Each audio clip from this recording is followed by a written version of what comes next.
మిత్రులైన ప్రతిపక్ష సోదరులందరికీ తెలియజేస్తున్నా. చిట్ట చివరగా ముఖ్యంగా ఇంకా అనేక ప్రణాళికలతో మనం చూసాం. నిన్న రివ్యూ మీటింగ్లో ఇరిగేషన్లో జరిగిన అవినీతి, ఏదైతే కాళేశ్వరంలో జరిగిన ప్రాజెక్టులు డిఫరెంట్ ప్రాజెక్టులు ఏవైతే కుంగిపోయాయో, వర్టికల్గా నెరలిచ్చాయో ఆ ప్రాజెక్టులన్నిటి మీద నిన్న ముఖ్యమంత్రి గారు, ఇరిగేషన్ మంత్రి గారు సమీక్షించారు. వాటి మీద కూడా ఒక సిట్టింగ్ జడ్జితో ప్రతిపక్షం వారు ఒక సమావేశంలో కోరుకున్నారు. వేసుకోండి, మీరు సిట్టింగ్ జడ్జితో కావాలంటే కమిటీని వాళ్ళే అన్నారు. ముఖ్యమంత్రి గారు ఎమ్మటే స్పందించి మీరే అడుగుతున్నారు కదా సిట్టింగ్ జడ్జితో ఎంక్వైరీ కమిటీని, ఎంక్వైరీ కమిటీ వేస్తామని చెప్పారు. ఎంక్వైరీ కమిటీ వేయటమే కాదు, ధరణి పేరుతో ఏదైతే ఈ తెలంగాణ రాష్ట్రంలో ఉన్న ప్రజల కష్టపడి సంపాదించిన ఆస్తుల్ని, ప్రభుత్వ ఆస్తుల్ని గత ప్రభుత్వం ఏదైతే కొల్లగొట్టిందో, గత ప్రభుత్వం ఏదైతే ఆక్రమించుకుందో, గత ప్రభుత్వం ఏదైతే సామాన్య ప్రజల దగ్గర నుంచి లాక్కుందో, గత ప్రభుత్వం ఏదైతే గవర్నమెంట్ ఇచ్చిన ల్యాండ్స్ని గత ప్రభుత్వం సామాన్య ప్రజల దగ్గర నుంచి లాక్కుంది.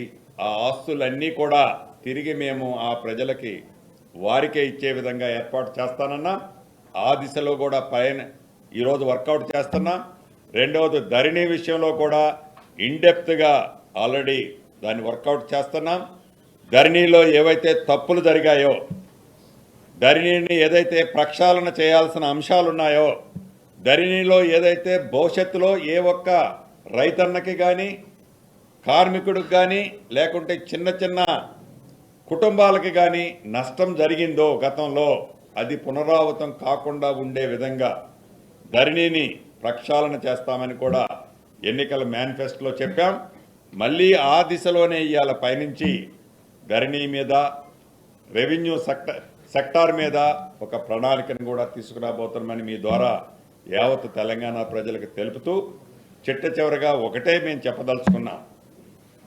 ఇది ఇందిరమ్మ రాజ్యం, ప్రజల రాజ్యం. ఆనాడు తెలంగాణ రాష్ట్రాన్ని ఇచ్చింది శ్రీమతి సోనియా గాంధీ గారు, కాంగ్రెస్ ప్రభుత్వం. ఎన్నికలప్పుడు అనేక వేదికల మీద మేమేమైతే చెప్పామో, చేయగలిగే చెప్పాం. ఈరోజు మీ దీవెనలతో అధికారంలోకి వచ్చాం. అధికారంలోకి వచ్చిన తర్వాత మేమేదో ఇది చెప్పలేదు అనట్లా, చెప్పిన ప్రతి అంశాన్ని చిత్తశుద్ధితో ప్రతి ఒక్క ఇంటికి గుమ్మానికి చేర్చే బాధ్యత ఇందిరమ్మ రాజ్యంలో బాధ్యులు మేమే తీసుకుంటామని కూడా మీ ద్వారా తెలుపుకుంటూ అందరి దగ్గర సెలవు తీసుకుంటాం.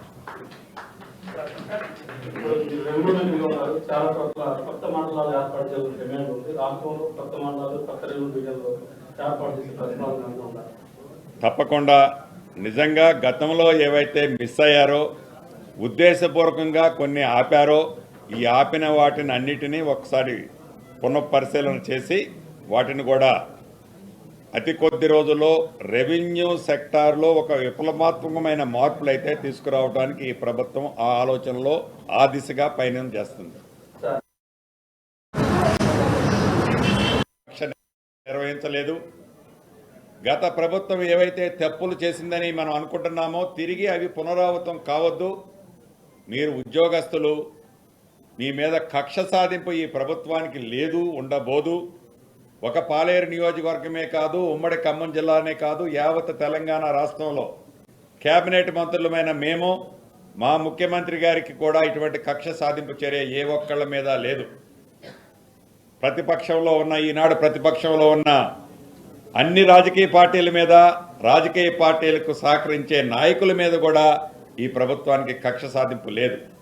కానీ ప్రభుత్వ ఆస్తులు, ప్రభుత్వ సొమ్ములు, ప్రభుత్వానికి సంబంధించిన నిధులు ఎవరైతే కొల్లగొట్టారో, ఎవరైతే ఆక్రమించారో, ఎవరైతే దోచుకున్నారో తప్పకుండా అది సమీక్షిస్తాం. ఆ సమీక్షించి ప్రభుత్వ భూములు, అది హైదరాబాదులో కానీ, వరంగల్, ఖమ్మంలో కానీ, ఇతరత్ర ఏ ప్రాంతంలోనైనా ప్రభుత్వ భూములు ఆక్రమించినా, ప్రభుత్వ సొమ్ములు కొల్లగొట్టినా, ఆనాడు ప్రభుత్వం ఉంది కదా, అధికారం ఉంది కదా అని అనేక వర్కులలో వారికి నచ్చినట్లు బినామీ ఎస్టిమేట్లు తయారు చేసి వారి బినామీ కాంట్రాక్టులకు ఇచ్చుకున్నా వాటిని ఒక్కసారి పునఃపరిశీలన చేసుకొని కరెక్ట్ చేసుకోవాలనైతే ఇందాక అధికారుల సమక్షంలో చెప్పటం జరిగింది. ఇది రాష్ట్ర వ్యాప్తంగా కూడా చెప్పటం జరుగుతుంది. మొన్న మీరు చూశారు అసెంబ్లీ సాక్షిగా ఏదైతే ఇందిరమ్మ రాజ్యంలో ప్రజలకు మేము సహాయం చేస్తామని ఏదైతే హామీ ఇచ్చామో, ఏదైతే ఇందిరమ్మ రాజ్యం వస్తే మా బ్రతుకులు బాగుపడతాయని నమ్మి మార్పు కోరి కాంగ్రెస్ పార్టీని ఇందిరమ్మ రాజ్యాన్ని తెలంగాణ రాష్ట్రంలో తెచ్చుకున్నారో, గవర్నర్ గారు ఏదైతే వారి స్పీచ్ సందర్భంగా ధన్యవాదాలు తెలిపే కార్యక్రమంలో అసెంబ్లీ సాక్షిగా ప్రతిపక్షంలో ఉన్న నాయకులు ఇంకా వారు అధికారంలో ఉన్నారనే అపోహలో ఉండి, ఇంకా అధికారం ఉందనే మత్తులో ఉండి, ఏదైతే పొగరబోతి గిత్త రంకెలేస్తుందో, ఏదైతే అహంకారపూరితంగా గతంలో నడిస్తే ఆ నడిచిన దాని ప్రజలిచ్చిన మ్యాండేటరీని మర్చిపోయి ఇంకా మేము అధికారంలో ఉన్నామని విర్రవీకారో, ప్రజలు ప్రతిదాన్ని గమనిస్తున్నారు. మా మంత్రులు, మా ముఖ్యమంత్రి గారు దానికి సమాధానం చెప్పాల్సింది చాలా స్పష్టంగా చెప్పారు. ఈ ప్రభుత్వం చిత్తశుద్ధితో పనిచేస్తుంది. ఈ ప్రభుత్వం వచ్చిన లగాయతు, ఈ ప్రభుత్వం స్టార్ట్ అయిన మొదటి నుంచి గడిచిన ఈ 10 రోజుల్లో ఈ ప్రభుత్వానికి ఒక క్లారిటీ ఉంది. ప్రజలలో మమేకం కావాలి, ప్రజల కష్టాలు వినాలి, ప్రజల కష్టాలు విని వాటిని పరిష్కరించే మార్గాన్ని కనుగొనాలి. ఆర్థికంగా ఈ రాష్ట్రాన్ని కొల్లగొట్టింది గత ప్రభుత్వం. రేపు 20వ తారీఖు జరగబోతున్న అసెంబ్లీ సాక్షిగా వైట్ పేపర్ను కూడా ఈ ప్రభుత్వం ప్రజల ముందు ఉంచనుంది. అంతేకాదు, ఏదైతే 6 గ్యారెంటీలు ఇచ్చినా ఈ ప్రభుత్వం ఏర్పడిన మొదటి 2 రోజుల్లోనే 2 గ్యారెంటీలు ప్రజలకు డెలివర్ చేసింది. మళ్ళీ 2 గ్యారెంటీలు ఈ డిసెంబర్ 28వ తారీఖు నాడు ఇంకొక 2 గ్యారెంటీలని ప్రజలకు ఇవ్వనుంది. మరి ఒక 2 గ్యారెంటీలు సంక్రాంతి లోపే ప్రజలకి కూడా మళ్ళా డెలివరీ ఇవ్వనుంది. శుద్ధితో నిజాయితీగా ప్రజల ఆశించిన ఆశయాలకు అనుగుణంగా ఫలితాలు ఇవ్వటానికి ఈ ప్రభుత్వం ఆహర్నిశలో కష్టపడి, ఈ ప్రభుత్వంలో కేబినెట్లో ఉన్న మంత్రులు కానీ ముఖ్యమంత్రి కానీ అనేక సమీక్షలు చేసుకొని ఇప్పటికే ఒక ప్రణాళికను సిద్ధం చేసుకుంటుంది ఈ ప్రభుత్వం. ప్రభుత్వం ఏర్పడి 5-6 రోజులు కాకముందే అప్పుడే మీరు 9 రోజుల్లోనే రైతు రుణమాఫీ చేస్తానన్నారు, మీరు ఇల్లు ఇస్తానన్నారు, మీరు ఇదదిస్తానన్నారు అని ఏదైతే విమర్శలు చేస్తున్న ప్రతిపక్షాలకి మీ ద్వారా ఒకటే చెప్తున్నా, మీలాగా మాయమాటలు చెప్పటం ఇందిరమ్మ రాజ్యంలో ఏ ఒక్కరికి రాదు. ప్రజలను అపోహల్లో ఉంచి 2 పర్యాయాలు మీరు అధికారంలోకి వచ్చారు. అటువంటి పని ఇందిరమ్మ రాజ్యంలో ఏ పొద్దు చేయం. మా అధికారులకి ఒక్కటే చెప్తున్నా, మనకున్న గోలు, మన ముందు తక్షణం ఈ రోజున్న మన కర్తవ్యం ఏంటంటే ఈ 6 గ్యారెంటీలని సామాన్య ప్రజానికానికి అందించటమే మా యొక్క లక్ష్యమని మేము ఈనాడు అనుకుంటున్నాం. అదే దిశలో పనిచేస్తున్నాం. ఉన్నాయి ఆర్థిక ఇబ్బందులు ఉన్నమాట వాస్తవం. ఈ తెలంగాణ ధనిక రాష్ట్రమైన తెలంగాణ రాష్ట్రాన్ని గత ప్రభుత్వం కొల్లగొట్టింది. ఏదో పూర్తిగా కొల్లగొట్టింది కాబట్టి మా 6 గ్యారెంటీలను మేము వెనక్కి తీసుకుంటున్నామనే అపోహ కల్పించాలని చూస్తున్న ప్రతిపక్షానికి ఒక్కటే చెప్పదలుచుకుంటున్నాను, మనసుంటే మార్గాలు అనేకమైన ఉన్నాయి. ఇందిరమ్మ రాజ్యంలో ఈనాడు మా ముఖ్యమంత్రి గారికి, మా మంత్రులకి, మా సహచరులందరికీ మనసుంది. ఆ మనసు ఉంది కాబట్టే 6 గ్యారెంటీల్లో 2 గ్యారెంటీలు ఇప్పటికే ఇచ్చాం. మిగతా గ్యారెంటీలను కూడా ఇవ్వబోతున్నాం, ఇచ్చి చూపిస్తాం. ఆర్థికంగా మీరు కొల్లగొట్టినా, మీరు దోచుకున్నా, ఈ రాష్ట్ర ఖజానాని ఖాళీ చేసి ఒట్టి తాళపు చేతులు మా చేతికి ఇచ్చినా మాకు మనసుంది కాబట్టి చిత్తశుద్ధితో పనిచేసి ప్రజలకు ఇచ్చిన హామీలని కొత్త ప్రభుత్వం ఎట్టి పరిస్థితిలో కూడా ఇందిరమ్మ ప్రభుత్వం ప్రజలకు నెరవేరుస్తుంది, ఇస్తుందని కూడా తెలుపుతూ హౌజింగ్లో కూడా నేను గృహశాఖ మంత్రిని, రెవెన్యూ మంత్రిని, అదే రకంగా మీ మీడియా మంత్రిని కూడా. మీది కూడా మీ మనసులో ఒకటి ఉంది, నన్ను ఏం క్వశ్చన్ అడగబోతున్నారు అడగముందే చెప్తా. తప్పకుండా గత ప్రభుత్వం మీకు ఏదైతే ఊరించిందో ఇళ్ల ప్లాట్లు ఇస్తున్నామని, ఈ ప్రభుత్వం ఊరించదు. మీకు స్వీట్ని తప్పకుండా మీ నోట్లో తినిపిస్తుంది, మీ తీయతనాన్ని మీ నోట్లో పెడుతుందని కూడా ఈ ప్రభుత్వ పక్షాన మీ మంత్రిగా నేను తెలియజేస్తాను. ఒక్క మీ మీడియా మిత్రులకే కాదు, సామాన్య ప్రజలు అనేక ప్రాంతాల్లో, అనేక నియోజకవర్గాల్లో, అనేక గ్రామాల్లో చిన్న గూడు కూడా లేక విలవిలలాడుతున్నారు. వాళ్ళందరికీ కూడా ఒకటే మీ ద్వారా తెలియజేస్తున్నాను, విడతల వారీగా, అంటే ఈ రాబోయే 5 సంవత్సరాల్లోనే తెలంగాణ రాష్ట్రంలో ఇల్లు లేదు అనే, ఇల్లు కావాలి అనే వాళ్ళు లేకుండా ఉండే విధంగా ఈ ఇందిరమ్మ రాజ్యంలో ఒక ప్రణాళికలు తయారు చేస్తున్నాం. ఆ ప్రణాళికని ఎట్టి పరిస్థితుల్లో ఆర్థికంగా ఎన్ని ఇబ్బందులు వచ్చినప్పటికీ ఆ ప్రణాళికని మాటలతో కాకుండా చేతలతో ఇంప్లిమెంటేషన్ చేస్తాం.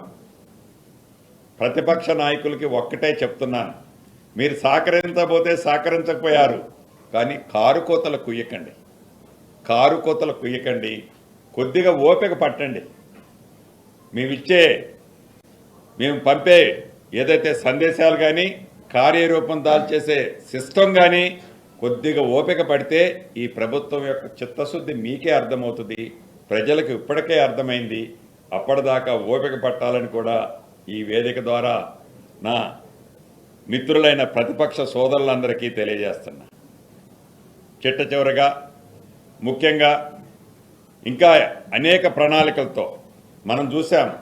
నిన్న రివ్యూ మీటింగ్లో ఇరిగేషన్లో జరిగిన అవినీతి, ఏదైతే కాళేశ్వరంలో జరిగిన ప్రాజెక్టులు, డిఫరెంట్ ప్రాజెక్టులు ఏవైతే కుంగిపోయాయో, వర్టికల్గా నెరలిచ్చాయో, ఆ ప్రాజెక్టులన్నిటి మీద నిన్న ముఖ్యమంత్రి గారు, ఇరిగేషన్ మంత్రి గారు సమీక్షించారు. వాటి మీద కూడా ఒక సిట్టింగ్ జడ్జితో ప్రతిపక్షం వారు ఒక సమావేశంలో కోరుకున్నారు, వేసుకోండి మీరు సిట్టింగ్ జడ్జితో కావాలంటే కమిటీని వాళ్ళే అన్నారు. ముఖ్యమంత్రి గారు ఎమ్మటే స్పందించి, మీరే అడుగుతున్నారు కదా సిట్టింగ్ జడ్జితో ఎంక్వైరీ కమిటీ వేస్తామని చెప్పారు. ఎంక్వైరీ కమిటీ వేయటమే కాదు, ధరణి